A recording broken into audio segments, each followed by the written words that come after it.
ನಮಸ್ಕಾರ. ನಾನು ವಸಂತ್ ಮುರುಡೇಶ್ವರ್, ಹುಬ್ಬಳ್ಳಿಯ ರಾಜನಗರದಲ್ಲಿರುವ KCA ಸ್ಟೇಡಿಯಂನಿಂದ. ಇನ್ಫ್ಯಾಕ್ಟ್ ಸುನೀಲ್ ಜೋಶಿ ನಿನ್ನೆ ಅಷ್ಟೇ ಹೊಸದಾಗಿ ನಾಮಕರಣ ಮಾಡಲ್ಪಟ್ಟಂಥ ಸುನೀಲ್ ಜೋಶಿ ಪೆವಿಲಿಯನ್ ಎಂಡಿಂದ ಮಾತಾಡ್ತಾ ಇದ್ದೀನಿ. ಕರ್ನಾಟಕ ಮತ್ತು ಜಮ್ಮು ಕಾಶ್ಮೀರಗಳ ನಡುವಿನ ಎಲೀಟ್ ಗುಂಪಿನ ರಣಜಿ ಟ್ರಾಫಿ ಫೈನಲ್ನ 2ನೇ ದಿನದ ಆಟದ ಬಗ್ಗೆ ಒಂದು ಸಣ್ಣ ವರದಿಯನ್ನು ಒಪ್ಪಿಸಲಿಕ್ಕೆ ನಾನು ನಿಂತಿದ್ದೀನಿ. ನಿನ್ನೆ ಡಾಮಿನೇಟ್ ಮಾಡಿದಂಥ ಜಮ್ಮು ಕಾಶ್ಮೀರ ಬ್ಯಾಟರ್ಗಳು ಇವತ್ತು ಅದನ್ನೇ ಮುಂದುವರಿಸ್ಕೊಂಡು, ನಿನ್ನೆ ದಿನದ ಕೊನೆಗೆ 87 ಓವರ್ ಆಗಿತ್ತು. ಇವತ್ತು ಪ್ರಾರಂಭದಲ್ಲಿ ಎರಡನೇ ಹೊಸ ಚೆಂಡನ್ನು ತೆಗೆದುಕೊಳ್ಳಲಾಯಿತು. ಆದರೆ ವಿಕೆಟ್ ಬೀಳಲೇ ಇಲ್ಲ. ಕರ್ನಾಟಕಕ್ಕೆ ಮೊದಲ ಯಶಸ್ಸು ಸಿಕ್ಕಿದ್ದು ಸುಮಾರು 50 ನಿಮಿಷಗಳ ಆಟದ ನಂತರ.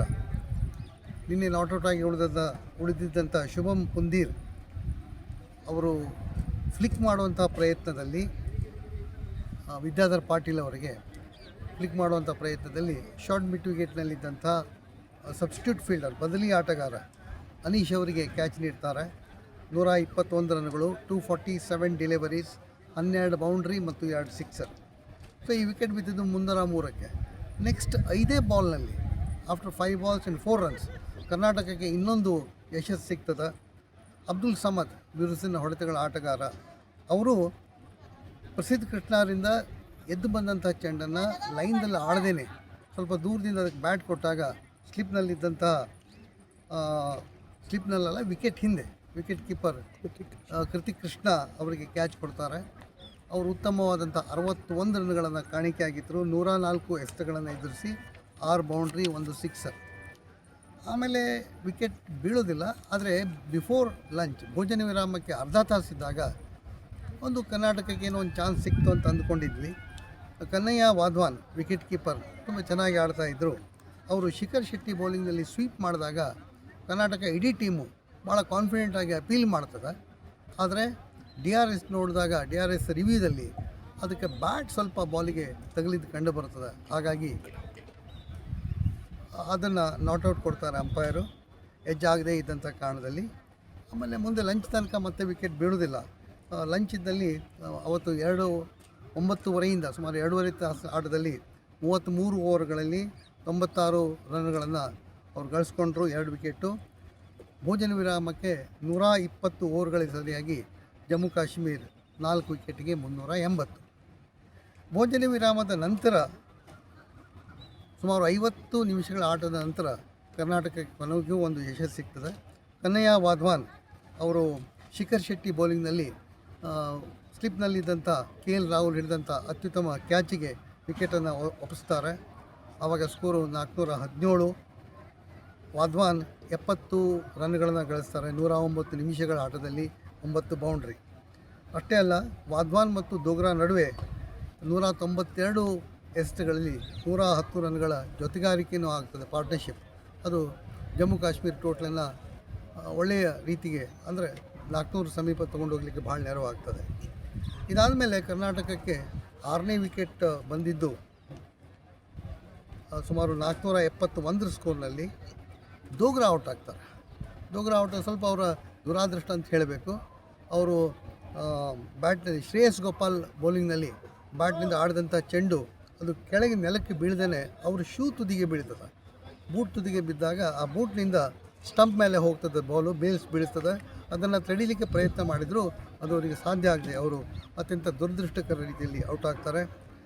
70 ರನ್ಗಳು ಕಾಂಟ್ರಿಬ್ಯೂಷನು, 166 ಎಸೆತಗಳಲ್ಲಿ 8 ಬೌಂಡ್ರಿಗಳು. ಭಾಳ ತಾಳ್ಮೆಯ ಆಟವನ್ನು ಆಡಿ ಸಾಮಾನ್ಯವಾಗಿ ಭಾಳ ಹೊಡೆತಗಳಿಗೆ ಹೆಸರಾದವರು. ಆದರೆ ಇವತ್ತು ಅತ್ಯಂತ ತಾಳ್ಮೆಯ ಆಟ ಆಡಿ ಮತ್ತು ಜಮ್ಮು ಕಾಶ್ಮೀರ ಟೋಟಲನ್ನು ಮೊತ್ತವನ್ನು ಹೆಚ್ಚು ಮಾಡಲಿಕ್ಕೆ ಅವರು ಕಾರಣೀಭೂತರಾಗ್ತಾರೆ.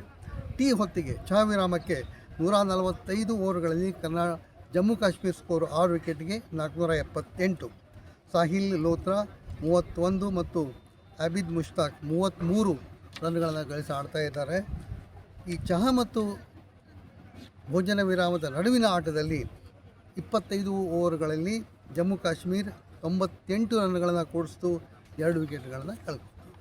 ಚಹಾ ವಿರಾಮದ ನಂತರ ಆಟ ಆರಂಭ ಆಗ್ತದೆ. ಆದರೆ ಸರಿಯಾಗಿ 3:50ಕ್ಕೆ ಸಾಕಷ್ಟು ಮೋಡಗಳು ಬಂದಿರೋದ್ರಿಂದ ಕತ್ತಲಾಗ್ತದೆ, ಒಂದೆರಡು ಮಳೆ ಹನಿಗಳು ಉದುರ್ತವೆ. ಹಾಗಾಗಿ ಅಂಪೈರ್ ಈ ಮಂದ ಬೆಳಕು ಬ್ಯಾಡ್ ಲೈಟ್ ಕಾರಣ ನೀಡಿ ಕಾರಣಕ್ಕಾಗಿ ಆಟವನ್ನು ನಿಲ್ಲಿಸ್ತಾರೆ. ಸೊ ಈಗ ಸಾಹಿಲ್ ಲೋತ್ರಾ 57 ರನ್ಗಳನ್ನು ಮಾಡಿ ಆಡ್ತಾ ಇದ್ದಾರೆ. ಅಬಿದ್ ಮುಷ್ತಾಕ್ 20 ರನ್ಗಳನ್ನು ಮಾಡಿ ಆಡ್ತಾ ಇದ್ದಾರೆ. ಜಮ್ಮು ಕಾಶ್ಮೀರ ಉತ್ತಮವಾದಂಥ ಒಂದು ಮೊತ್ತವನ್ನು ಗಳಿಸಿದೆ. 156 ಓವರ್ಗಳಲ್ಲಿ 6 ವಿಕೆಟ್ಗಳಿಗೆ 527. ಕರ್ನಾಟಕದ ಪರವಾಗಿ ಹೆಚ್ಚು ವಿಕೆಟ್ ತೆಗೆದುಕೊಂಡವರಿಂದ ಪ್ರಸಿದ್ಧ ಕೃಷ್ಣ 29 ಓವರ್ 7 ಮೇಡನ್ 90 ರನ್ಗಳು 3 ವಿಕೆಟು. ಇನ್ನುಳಿದ 3 ವಿಕೆಟ್ಗಳನ್ನು 3 ಮಂದಿ ಹಂಚಿಕೊಂಡಿದ್ದಾರೆ. ವಿದ್ಯಾಧರ್ ಪಾಟೀಲ್, ಶ್ರೇಯಸ್ ಗೋಪಾಲ್ ಮತ್ತು ಶಿಖರ್ ಶೆಟ್ಟಿ. ಸೊ ಇವತ್ತು ಸುಮಾರು 10-12 ಓವರ್ಗಳ ಆಟ ಕಡಿಮೆ ಅಂದ್ರೆ ಸಾಧ್ಯ ಆಗಲಿಲ್ಲ. ನಾಳೆ ಆಟ ಆರಂಭ ಆದಾಗ ಹೇಳಬೇಕಂದ್ರೆ ನಿಜವಾಗಿಯೂ ಜಮ್ಮು ಕಾಶ್ಮೀರ ಅವರಿಗೆ ಉತ್ತಮ ಮೊತ್ತ ಸಿಕ್ಕಿದೆ. ಅದನ್ನು ಚೇಸ್ ಮಾಡುವಂಥದ್ದು ಅಷ್ಟು ಈಸಿ ಅಲ್ಲ.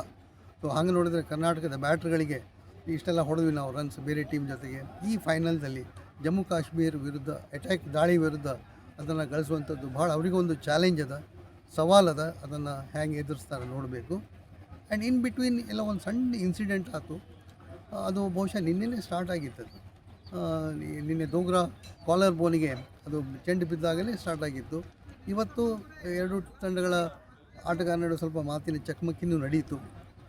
ಬಹುಶಃ ಮೊದಲು ದೋಗ್ರಾ ಅವರಿಗೆ ಇನ್ನೊಂದು ಎಗರಿ ಬಂದು ಚೆಂಡು ಬಂದಾಗ ಅವರು ಬೌಲರ್ ಕಡೆ ನೋಡ್ತಾರೆ.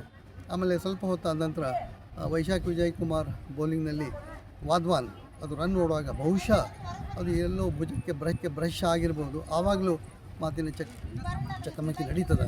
ಅಂಪೈರ್ಗಳು ಮಧ್ಯಪ್ರವೇಶಿಸಿ ಅದನ್ನು ಅಲ್ಲಿಗೆ ಶಾಂತಗೊಳಿಸ್ತಾರೆ. ಆದರೆ ಅದರ ನೋಡ್ತಾ ಇರ್ತಕ್ಕಂಥ ರೆಫ್ರಿ ಮತ್ತು ಥರ್ಡ್ ಅಂಪೈರ್ ಆ ಘಟನೆಯ ಬಗ್ಗೆ ಅವರು ನಿರ್ಧಾರವನ್ನು ತೆಗೆದುಕೊಳ್ತಾರೆ. ಇದು ಬಿಟ್ಟರೆ ಇವತ್ತು ಅಗೇನ್ ಗುಡ್ ಕ್ರೌಡ್, ಸಾಕಷ್ಟು ಫುಲ್ ಸ್ಟ್ಯಾಂಡ್ಸ್ ಇದ್ದು, ಟಿಕೆಟ್ಗಳೆಲ್ಲ ಕಂಪ್ಲೀಟ್ ಸೇಲ್ ಆಗಿದ್ದು, ಒಳ್ಳೆಯ ಆಟವನ್ನು ಆತಿಥೇಯ ತಂಡದ ಚೆನ್ನಾಗಿ ಆಡ್ತಾರಂಥ ನಿರೀಕ್ಷೆ ಇತ್ತು. ಆದರೆ ಹೆಚ್ಚು ವಿಕೆಟ್ಗಳನ್ನು ಅವರಿಗೂ ತೆಗೆದುಕೊಳ್ಳಿಕ್ಕೆ ಆಗಿಲ್ಲ. ಎಲ್ಲೋ ಒಂದು ಕಡೆಗೆ ಭೋಜನ ವಿರಾಮಕ್ಕೆ ಸ್ವಲ್ಪ ಮೊದಲು ಚೆಂಡು ತಿರುಗ್ತಾ ಇದ್ದಂತೆ ಕಾಣಿತು. ಆದರೆ ಅದರ ನಮ್ಮ ಬೌಲರ್ಗಳು ಬಹುಶಃ ಅದರ ಭಾಳ ಉಪಯೋಗ ತೊಗೊಂಡಿಲ್ಲ ಅಂತ ಅನಿಸ್ತದೆ. ಸೊ ನಾಳೆ ಥರ್ಡ್ ಡೇ ವಿಕೆಟ್ ಯಾವ ರೀತಿ ಬಿಹೇವ್ ಮಾಡ್ತದೆ ಅನ್ನೋದನ್ನು ಕಾದು ನೋಡ್ಬೇಕು. ಧನ್ಯವಾದ.